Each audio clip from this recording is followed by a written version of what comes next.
Look at all this red machinery. We're just down at the drive shed today, moving some stuff around. Had to get the blade off of this tractor because it's sold. This is a Puma 170. So it's going to its new owners. I think they'll be happy about that. Just put the front weights back on, go home, give her a bath, and then they can come pick that up. Got the 240 sleeping, some other stuff. Pretty soon we'll pull this bad boy out. We gotta do something about this door. We get so many leaves in here, it's crazy. Blowing in under the door, but yeah. Bring a few things, bring the sprayer back to the shop. Just about time to put 28 on the wheat, so we're gonna start doing that. Got a little bit of maintenance to do to it. All the other tractors are ready to go. Look at the shine on that thing. We had a guy come out, a friend of my guy, I know he polished and ceramic coated the hoods and fenders and the roofs on both of these two tractors. And we painted the wheels up, but man, did they look good. And this tractor might be for sale soon. It's 2008 and it's got about 3,000-ish hours. So if you're interested in a good 180, good tractor, let me know. All right, back to the shop. There we go on the open road. Back to the shop. You can see the shop in the distance back there. Not too far. I actually used to live here. There's a house there. So this is where we store stuff now. Crank this girl up a bit.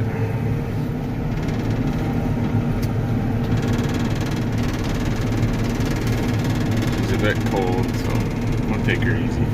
So we're back at the shop. A little bit later in the afternoon, just about quitting time, but as you can see, we got the old scow outside, making some room inside to do some of this maintenance. We got the bunk sitting outside. It's going next week, so it's fine to sit there for a few days. And then come inside, we got been working on the sprayer a bit, and it got caught up this afternoon, but got the drain pan there. This is actually the oil drain here for the sprayer. Got the oil drained out of it. And you fill it up there, put some new fresh 1540 in it.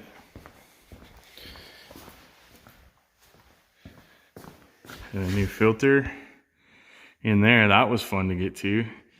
You got to climb up the back and through the frame and, you know, be a contortionist and get her out. And then, you know, the filter's full of oil, so I should have maybe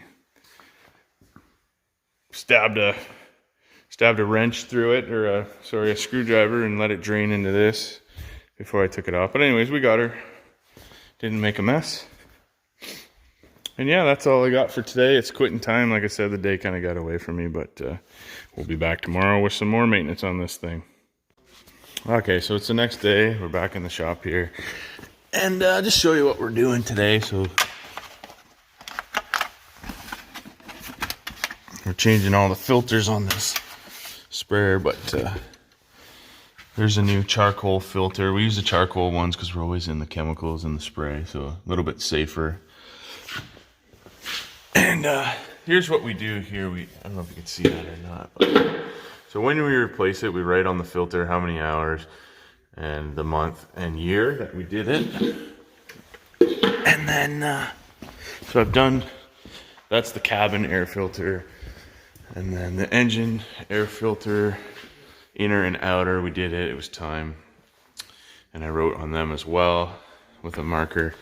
And then the next thing I do is I have a little sheet here. So I write, you know, it's got engine, which filters and fluids you're changing, and how many hours I did it at in which year.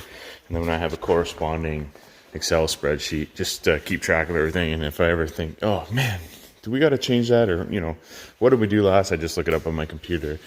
And I also have all the part numbers so I can order the filters, whatever we need for each individual piece of equipment. So that's one thing we do to keep track of stuff. So next up on the list, showed you yesterday, we changed the engine oil, got it replaced. And then there's 2 hydraulic filters on the back. And the fuel filter's up there. I'm gonna change it. And then there's a particle filter for the hydraulic system as well we gotta do. So we'll get dug into some of this stuff and we'll get back to you. And fuel filter's off in the bucket. I bring this bucket up here, so I got somewhere to put a dirty ass filter and it's not leaking all over the place. Didn't go so bad because I only got a little bit of fuel spilt, and I have my blue oil catch down there. So yeah, trying not to make a mess. That's the key to this game.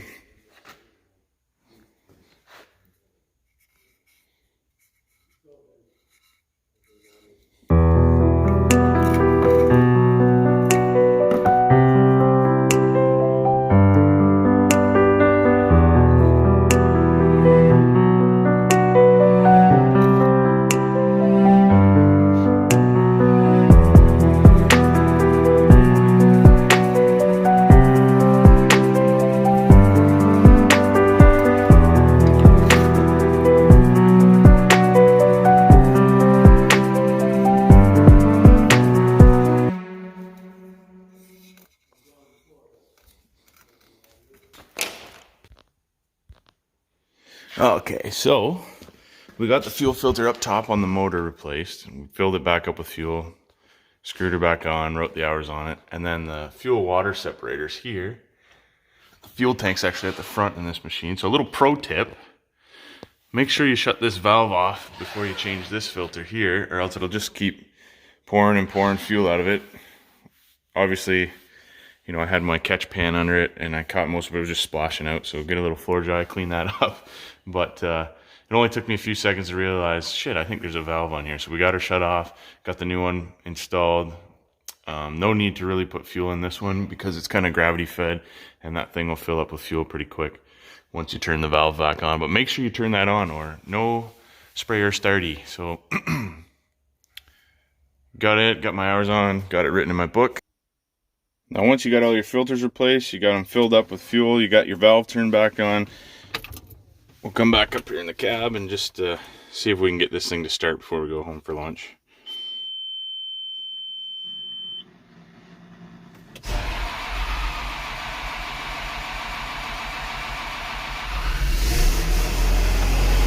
She's alive.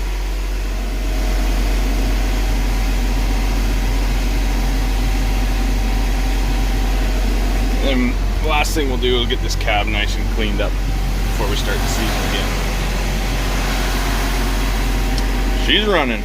And next we're gonna move to the back and start with some of these hydraulic cartridge filters.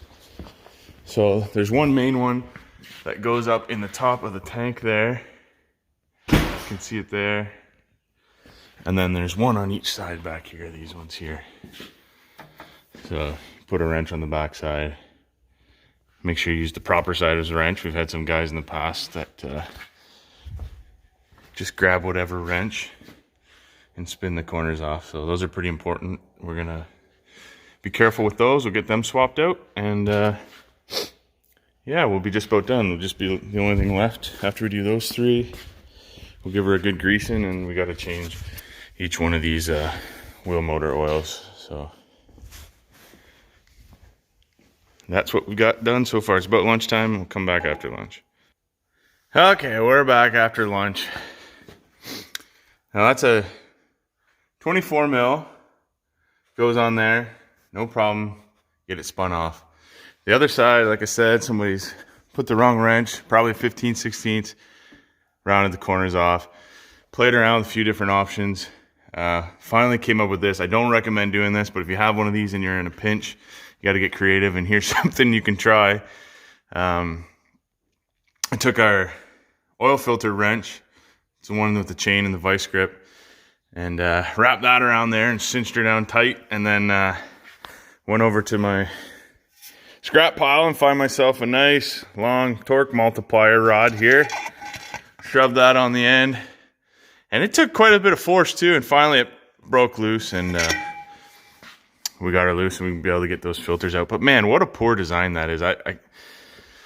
There's got to be a better way, but you know, we should probably think about ordering a new one of those just so we don't have this problem in the future, because one of these days this trick isn't going to work anymore.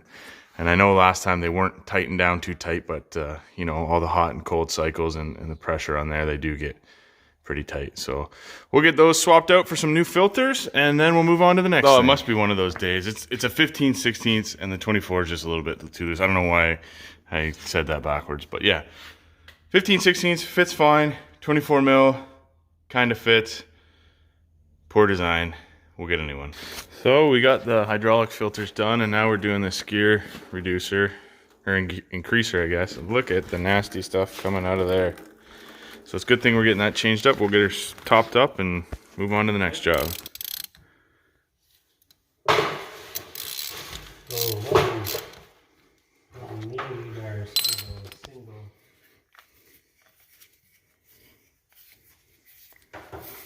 These pieces.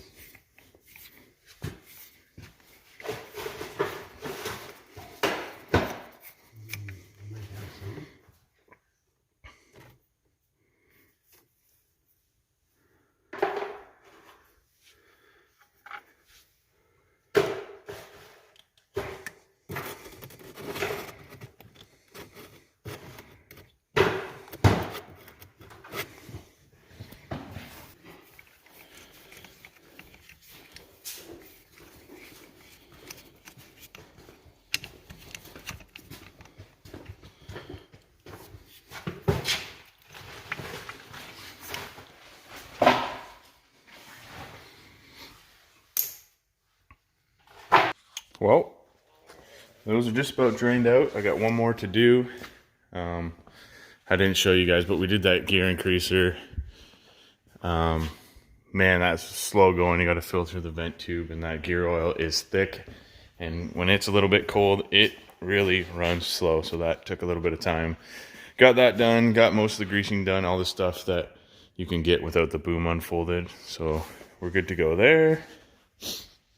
What else? I got the back two wheels full of fluid, or the hubs on the back are done. And that pretty well wraps it up, other than just cleaning up the cab and getting her out and testing her out. But I think that's all I got for you guys for today. Thanks for watching, and we'll catch you on the next one.